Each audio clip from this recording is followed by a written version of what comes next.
Hello parents, कैसे हैं आप सब। Hope you all are doing well. आज की वीडियो का टॉपिक है जॉली फोनिक्स। अगर मैं जॉली फोनिक्स की बात करूं तो it is a fun technique जिसमें हम अपने बच्चों को सिंथेटिक फोनिक टेक्निक्स का यूज़ करके लेटर्स की साउंड और उनकी ब्लेंडिंग सिखाते हैं।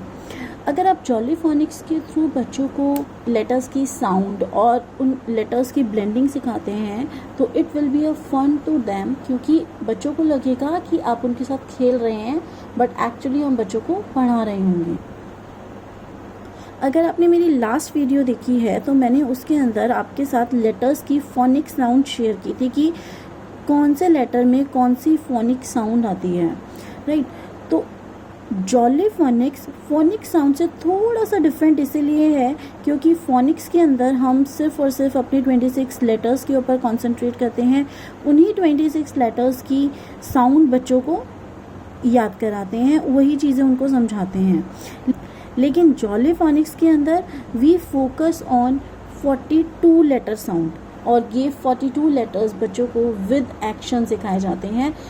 इन 42 लेटर्स की ब्लेंडिंग एंड इन 42 लेटर्स की साउंड अगर बच्चा सीख जाता है तो बहुत इजी हो जाता है उसके लिए कोई भी वर्ड को सिंथेटिकेट करके पढ़ना, राइट। अगर हम जॉली फोनिक्स के थ्रू बच्चों को सिखाते हैं तो बच्चा बहुत इजीली फन वे में लेटर की साउंड को भी याद कर पाएगा, उसकी फॉर्मेशन को भी याद कर पाएगा।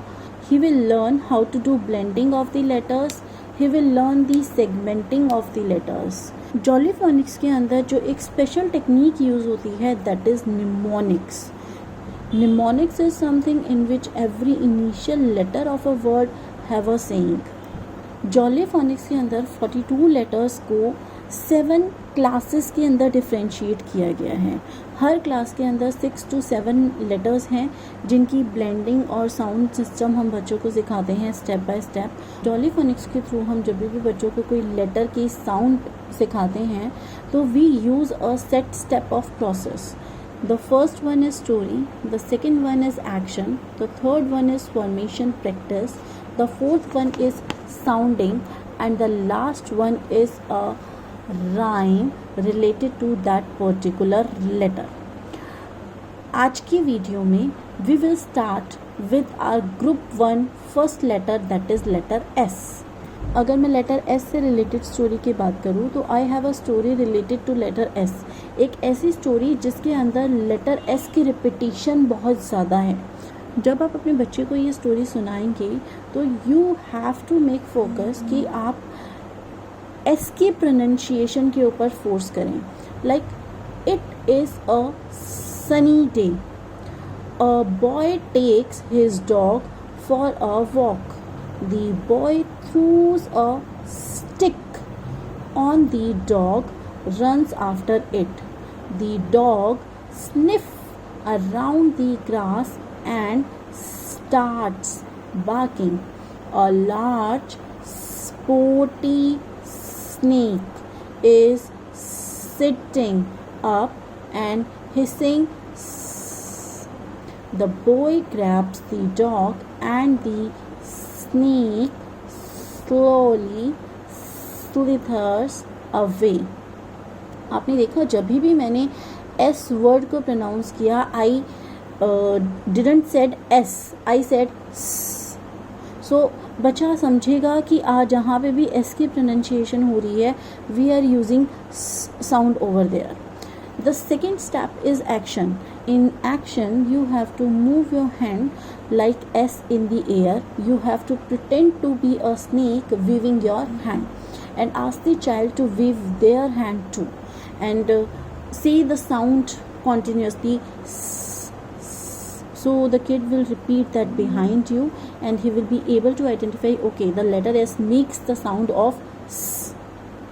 The next one is formation practice. तो आपको बच्चे की फिंगर को अपने हाथ से पकड़ के एयर के अंदर उसके हैंड से उसके फिंगर से एस को फॉर्म कराना है. आप 5 to 10 टाइम्स अगर एस फॉर्म कराएंगे तो he will be able to identify the word easily. The next step is sounding. In this step you have to show the various items to your kid, that starts with the S sound. So the next and the last step is the rhyme related to letter S. जब आप letter S से related rhyme अपने बच्चे को सिखा रहे हैं तो make sure that he repeats the rhyme again and again. It will be a fun for him repeating this rhyme. He will like to learn this rhyme. I'll tell you one thing, जब मैंने क्रियांश को jolly Phoenix के through letter blending सिखाई थी, then he used to say any rhymes by seeing any letter. वो randomly किसी भी letter को देखता था और he start saying the rhyme related to that letter. So it is a fun. So you will also experience that fun. The rhyme related to letter S is the snake is in the grass. The snake is in the grass. The snake is in the grass.